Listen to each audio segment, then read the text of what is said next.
बंधुगण बैशाख मासर शुक्लपक्ष तृतीया तिथि को पुण्यर पर्व अक्षय तृतीया रूप में पालन करा जाय था।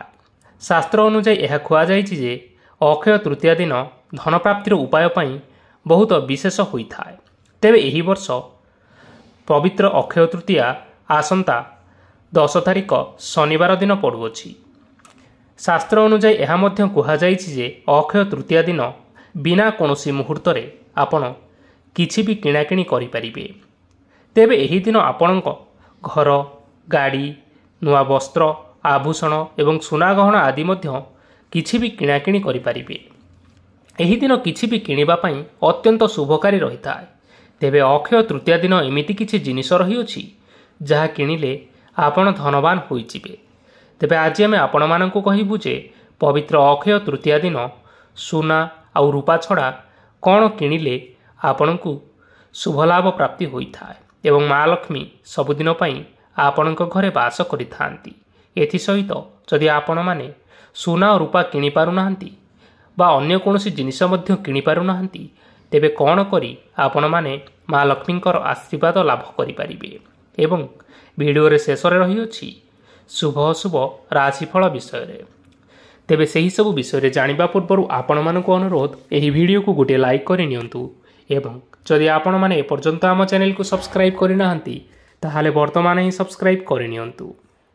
तेबे आसंतु जानिबा बंधुगण एही वर्ष अक्षय तृतीया आसंता 10 तारिख शनिवार दिन पड़ुअछि।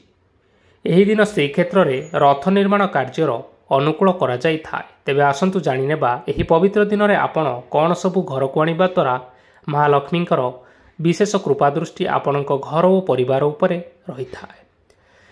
लक्ष्मींक चरण पादुका अक्षय तृतीया दिन सुना रूपा जिनिस किनिबा शुभ होता है। जदि आपण एही दिन सुना रूपा बा अन्य धातु द्वारा निर्मित माँ लक्ष्मींकर चरण पादुका घर को आणुछंती तेबे आपणक घरे माता लक्ष्मी सबुदिन पाई रही थांती।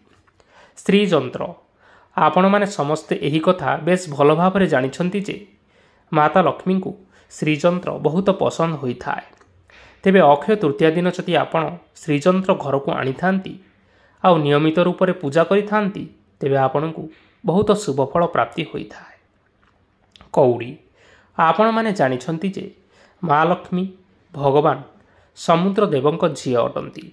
तेबे अक्षय तृतीया दिन घर को कौड़ी आनिबा द्वारा माँ लक्ष्मींकर आशीर्वाद आपणक उपरे सदा सर्वदा रही थाए एवं यह आपणक घर और परिवार पई बहुत शुभदायक मध्य होता है। एक आखि थिबा नड़िया आपण माने गोटिए आखि थिबा नड़िया देखिथिबे।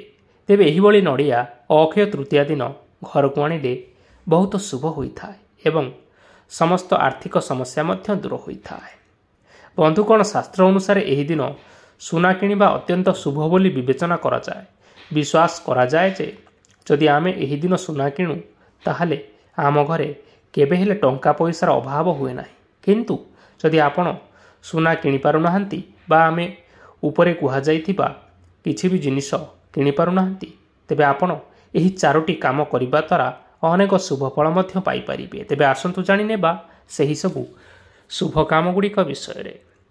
जल संबंधी जिनिस गुड़िकर दान शास्त्र रे कुहा जाइछि जे अक्षय तृतीया दिन कौनसी ठंडा जल संबंधी जिनिस दान करिबा अत्यंत शुभ अटे।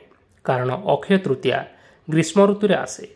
तेणु जदि आपण एही दिन माठिया ग्लास पानी इत्यादि दान करती तेबे आपण भल फलाफल पाई परिबे। गोमातांकर सेवा करंतु। प्रत्येक व्यक्ति को सर्वदा गोमातांकर सेवा करिबा उचित। किंतु एही दिन सेवा करिबा द्वारा विशेष फल मिलता है।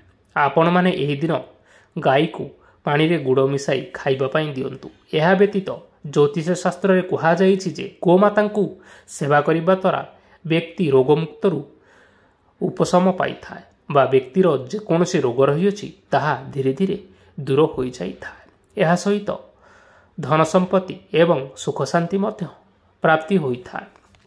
प्रत्येक व्यक्ति पई एही सुना किनिबा संभव होई न थाए। तेणु आपण माने सुना परिवर्ते जौ किणंतु एवं एहाकू भगवान श्री विष्णु को पादरे उत्सर्ग करंतु।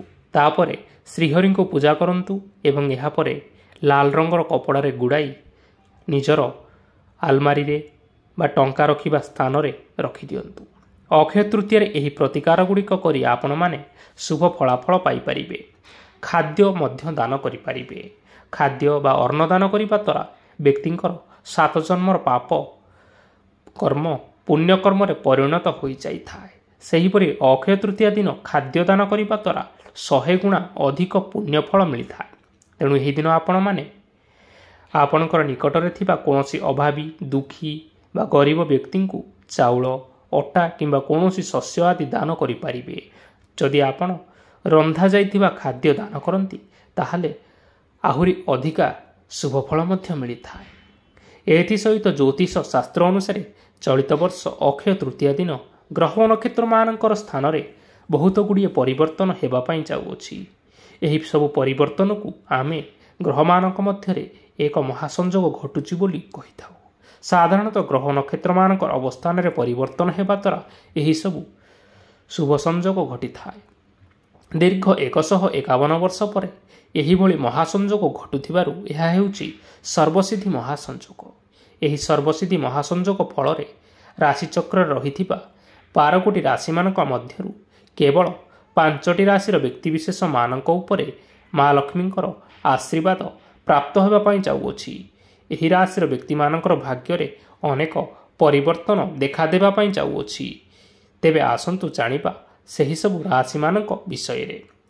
ସେହିସବୁ ଭାଗ୍ୟଶାଳୀ ରାଶିମାନଙ୍କ ମଧ୍ୟରେ ପ୍ରଥମ ରାଶିଟି ହେଉଛି ମେଷ ରାଶି, ଦ୍ୱିତୀୟ ରାଶିଟି ହେଉଛି ବୃଷ ରାଶି, ତୃତୀୟ ରାଶିଟି ହେଉଛି କର୍କଟ ରାଶି, ଚତୁର୍ଥ ରାଶିଟି ହେଉଛି କନ୍ୟା ରାଶି, ପଞ୍ଚମ ରାଶି ହେଉଛି ତୁଳା ରାଶି, ଷଷ୍ଠ ରାଶିଟି ହେଉଛି ଧନୁ ରାଶି, ସପ୍ତମ ରାଶିଟି ହେଉଛି ମକର ରାଶି ଏବଂ ଅଷ୍ଟମ ରାଶିଟି ହେଉଛି ମୀନ ରାଶି।